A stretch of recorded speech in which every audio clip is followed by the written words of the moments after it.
ওমরার শুরু থেকে শেষ পর্যন্ত কি কি কাজ করতে হয় যদি দয়া করে একটু বলতেন। ওমরার কাজগুলো খুব বেশি না, আমরা মনে করি ওমরা অনেক জটিল কোনো কাজ।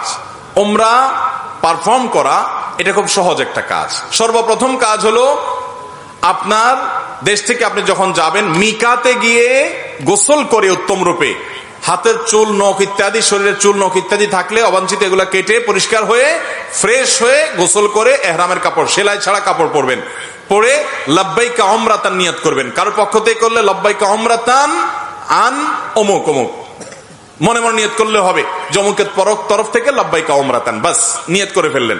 এরপরে আপনি রওনা দিবেন। সাধারণত বিমানে গেলে মিকাত থেকে এহরাম পরা যায় না, তাহলে আপনি ঢাকা এয়ারপোর্ট থেকেও পড়তে পারেন, অথবা এহরামের কাপড় নিয়ে বিমানে ঘোষণা দেয় যে এখন আমরা মিকাত ক্রস করব, তখন আপনি পরে ফেলতে পারেন যদি অল্প সময় পান। আর নাহলে এখান থেকে এহরামের কাপড় পরে থাকলে নিয়তটা তখন করলেন লাব্বাইকা উমরাতান, বাস শুরু হয়ে গেল এহরাম পরা, একটা কাজ শেষ। এহরাম পরার পরে আপনি তালবিয়া পড়বেন, লাব্বাইক আল্লাহুম্মা লাব্বাইক লাব্বাইক লা শারীকা লাক লাব্বাইক ইন্নাল হামদা ওয়ান নি'মাতা লাকা ওয়াল মুলক লা শারীকা লাক। এটা পাঠ করতে করতে আপনি পুরো পথে যেতে থাকবেন। পুরুষরা জোরে জোরে পাঠ করবে, মহিলারা আস্তে আস্তে, বাস দুইটা কাজ হয়ে গেল। এহরাম পরা, গোসল করে উত্তম রূপে মিকাত থেকে নিয়ত করা এবং তালবিয়া পড়তে থাকা। এরপরে আপনি যখন মক্কা যাবেন, হারামের কাছাকাছি যাওয়ার পর হারামে কাবা শরীফ দেখে তওয়াফ শুরুর আগ পর্যন্ত আপনার তালবিয়া পড়তে থাকবে। মসজিদে প্রবেশের সময় মসজিদে প্রবেশের সুন্নাহগুলো পড়বেন, আদায় করবেন, করে ভিতরে ঢুকে শুরুতে আগে তওয়াফ শুরু করবেন। 7টা চক্কর দিবেন। কাবা ঘরের হাজরা আসওয়াদ পাথরকে বাম পাশে রেখে ডান পাশে সবুজ লাইট রেখে বিসমিল্লাহি আল্লাহু আকবার বলে আপনি তওয়াফ শুরু করবেন। 7 বার চক্কর দিবেন, 7 বার।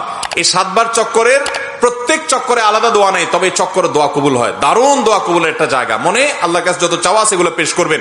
এবং আপনি রুকনে ইয়ামানি বলে কাবার 4টা কোণার একটা কোণাকে, অর্থাৎ হাজর আসওয়াদ পাথর যে কোণা তার আগের যে কোণাটা আছে তওয়াফ করতে যেটা তার আগে পড়বে ওইটাকে রুকনে ইয়ামানি বলে। ওই কোণা থেকে হাজর আসওয়াদ পাথর কোণা, এই দুটার মাঝখানে একটা দোয়া আছে, রব্বানা আতিনা ফিদ দুনিয়া হাসানা ওয়া ফিল আখিরাতি হাসানা ওয়া কিনা আযাবান নার।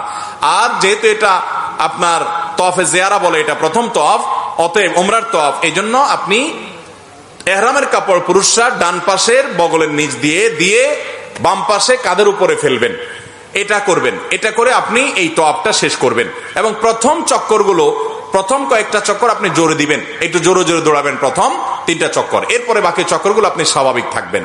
তো এই যে তওয়াফ 7টা দিবেন আপনি, প্রত্যেকবার হাজরাতের পাথরের কাছে আসলে হাত দিয়ে ইশারা দিয়ে আল্লাহু আকবার বলবেন, বাস। আবার আপনি দোয়া করতে থাকবেন, এভাবে 7 চক্কর দিবেন। তওয়াফ করা শেষ, আপনি মাকাম ইব্রাহিমকে সামনে রেখে অথবা হারামের যে কোনো জায়গা দাঁড়িয়ে 2 রাকাত সালাত পড়বেন। প্রথম রাকাতে সূরা কাফিরুন, দ্বিতীয় রাকাতে সূরা কুল হুয়াল্লাহ। আর এই নামাজের আগে সম্ভব হলে কাবা ঘরের যে চৌকাট